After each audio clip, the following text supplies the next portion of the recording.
Hi friends అందరికీ. అందరూ ఎలా ఉన్నారండి? బాగున్నారా? నేనైతే బాగున్నాను. ఈరోజైతే నేను ప్రాన్స్ బిర్యానీ అయితే చేస్తున్నానండి. ఈరోజు చేసింది కాదు, అప్లోడ్ చేస్తున్నాను అంతే. ఇది చేసైతే చాలా డేస్ అవుతుందండి. అప్లోడ్ చేయడానికి కొంచెం టైం పట్టింది. ముందుగా మనం రైస్ అయితే 1 అవర్ ముందు కడిగేసుకొని పక్కనైతే పెట్టుకోవాలండి. ప్రాన్స్‌ని బాగా క్లీన్ చేసుకొని తెచ్చుకుంటాం కదా! వాటిని బాగా వాష్ చేసేసుకొని, అందులో మనం కొంచెం పసుపు, సాల్ట్ వేసి వాష్ చేసుకోవాలండి. అప్పుడు ప్రాన్స్ నీట్‌గా ఉంటాయి. అవి స్టవ్ మీద పెట్టేసుకొని, అవి డ్రై అయ్యే వరకు అంటే వాటర్ అంతా అబ్జర్వ్ అయ్యే వరకు ప్రాన్స్‌నైతే ఉడికించుకోవాలి. ఈ లోపల బిర్యానీ గిన్నె పెట్టుకొని, అందులో ఆయిల్ అండ్ నెయ్యి కూడా వేసుకోవాలండి. నెయ్యి వేయడం వల్ల టేస్ట్ బావుంటుంది బిర్యానీ. 2, 3 స్పూన్స్ నెయ్యి, 2, 3 స్పూన్స్ ఆయిల్ వేసుకోండి. అంటే మీకు తెలుస్తది కదా! సరిపడినంత ఆయిల్ వేసుకున్న తర్వాత ప్రాన్స్‌ని మనం మధ్య మధ్యలో చూసుకుంటూ ఉండాలి. హైలో పెట్టుకుంటే మాడిపోతాయి కదా! అది వాటర్ అబ్జర్వ్ అయ్యే వరకు కొంచెం హైలో పెట్టుకోవచ్చు కానీ, వాటర్ అయిపోయాక కొంచెం సిమ్‌లో పెట్టేసుకొని స్టవ్ అయితే ఆఫ్ చేసేసుకోండి ప్రాన్స్‌ని. ఈ లోపల మనం ఈ ఆయిల్ హీట్ అయ్యాక హోల్ బిర్యానీ మసాలా ఉంటది కదా! అది వేసుకోండి. అందులోనే ఆనియన్స్ కొంచెం గోల్డ్ కలర్ వచ్చే వరకు ఫ్రై చేసుకోండి. ఆనియన్స్, పచ్చిమిర్చి, కరివేపాకు నార్మల్‌గా మనం బిర్యానీకి ఏది వేస్తామో అవి వేసేసుకోండి. పచ్చిమిర్చి, కరివేపాకు వేసుకోండి. వేసుకొని బాగా ఫ్రై చేసుకోండి. నేను ఇందులో ప్రాన్స్ బిర్యానీకి మెయిన్ కావాల్సింది టమాటో అండి. అది ఉంటేనే టేస్ట్ బావుంటుంది. ఇది నేను చేసేది చాలా ఈజీ. ఎవరైనా చేసుకోవచ్చు. చాలా ఈజీగా ఉంటుంది. పెద్ద ప్రాసెస్ ఏముండదు. చాలా సింపుల్. టేస్ట్ మాత్రం సూపర్ ఉంటుందండి. కర్రీ లేకపోయినా ఈజీగా తినేయొచ్చు. అందులోనే 1 ఆలు అయితే వేసుకోండి కట్ చేసుకొని. టమాటో కూడా 1 ఆర్ 2 వేసుకోండి. మీడియం సైజ్ అయితే 2 వేసుకోండి. పెద్ద సైజ్ టమాటో అయితే ఒకటి వేసుకోండి సరిపోతుంది బిర్యానీకి. అది బాగా ఫ్రై చేసుకోవాలి.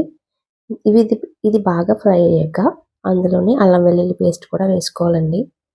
అది ఆ క్లిప్ మిస్ అయినట్టున్నది అల్లం వెల్లుల్లి పేస్ట్ వేసింది. అది కూడా వేసిన తర్వాత ఈ వెజిటబుల్స్ కొంచెం కుక్ అవ్వాలండి. కుక్ అయిన తర్వాతే వేసా మిస్ అవ్వలే. వేసిన తర్వాత అది బాగా ఫ్రై చేసుకోండి. కొంచెం అల్లం వెల్లుల్లి పేస్ట్ కూడా కొంచెం ఫ్రై అవుతేనే కదా టేస్ట్ బావుంటుంది. మనం పక్కన ఫ్రై చేసి పెట్టుకున్నాం కదా! ఈ ప్రాన్స్‌ని ఆ బిర్యానీలో అయితే వేసేయండి. వేసిన తర్వాత ఇవి కూడా అన్నీ మిక్స్ అయ్యే వరకు ఫ్రై చేసుకోవాలి. ఇది బాగా ఫ్రై అయ్యాక ఆల్రెడీ కుక్ అయిపోయినాయి కదా! అంత ఫ్రై అవ్వాల్సిన పనైతే లేదు. ఇందులో మామూలుగా వెజిటబుల్స్‌లో వేసుకొని ఫ్రై చేసుకోవాలి నార్మల్‌గా. 1 మినిట్. ఫ్రై అయినాక మనం కడిగి పెట్టుకున్న రైస్ ఉంటది కదా! ఆ రైస్ అయితే ఇందులో వేసేసుకోవాలండి. వాటర్ వాటర్ తీసేసి ఓన్లీ రైస్ అయితే వేసేసుకోండి. ఈ రైస్ కూడా వేసుకున్న తర్వాత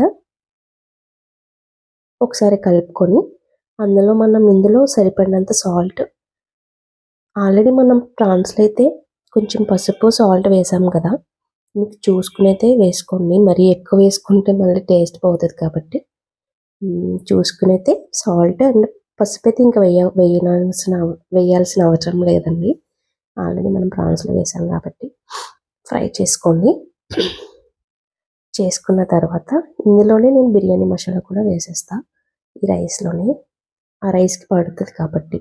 ఆ ఫ్లేవర్ అన్నది రైస్‌కి పడుతుందండి. బిర్యానీ మసాలా ఉంటది కదా!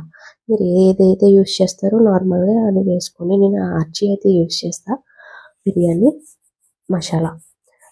వేసేసి ఇది కూడా మొత్తం కలిపే వరకు కలుపుకున్న తర్వాత వాటర్ మనకి తెలుసు కదా! నార్మల్ రైస్‌కి మనం ఒక గ్లాస్ రైస్‌కి 2 గ్లాస్ ఆఫ్ వాటర్ వేస్తాం కదా!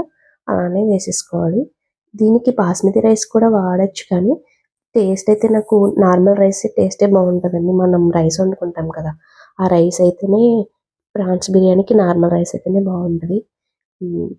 నేనైతే ఆ కప్‌తో తీసుకున్నట్టున్నాను రైస్. 3 కప్స్ అనుకుంటా. 6 బౌల్స్ అయితే వాటర్ అయితే అందులో వేసానండి. ఫస్ట్‌లో హైలో పెట్టుకోండి. మనం వాటర్ వేసిన వెంటనే ఫ్లేమ్ అయితే హైలోనే ఉండాలి.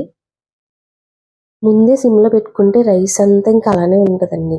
ముందు హైలో పెట్టేసుకున్న తర్వాత అది బాయిల్ అవుతుంది మనకు తెలుస్తుంది కదా. అది బాయిల్ అయినాక అప్పుడు మీడియం ఫ్లేమ్లో అయితే పెట్టేసుకోవాలి.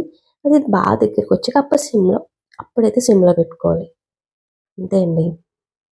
మూత అయితే పెట్టేసుకుని ఒక 10 మినిట్స్ అలా వదిలేసుకోవాలి. ఇప్పుడు మనం ఒకసారి తీసి చూద్దాం ఎలా ఉందో రైస్ అన్నది. ఇంకా కొంచెం అయితే ఉడకాలండి. రైస్ అయితే అయిపోయినట్టే, ఇంకా బిర్యానీ అయితే అయిపోయినట్టే. అలా పొడి పొడిగా వస్తుందన్నమాట నేను చెప్పినట్టు చేస్తే. దీంట్లో మనం లాస్ట్లో కొత్తిమీర వేయాలి. ఆ క్లిప్ మిస్ అయింది అనుకుంటా. నేను ముందు అల్లం వెల్లుల్లి పేస్ట్ అన్నాను కదా, అది కాదు, ఆ క్లిప్ మిస్ అయింది. అంతే అండి. ఈ వీడియో కనుక మీకు నచ్చినట్లయితే లైక్ చేసి, షేర్ చేసి, సబ్స్క్రైబ్ చేయండి. Bye friends.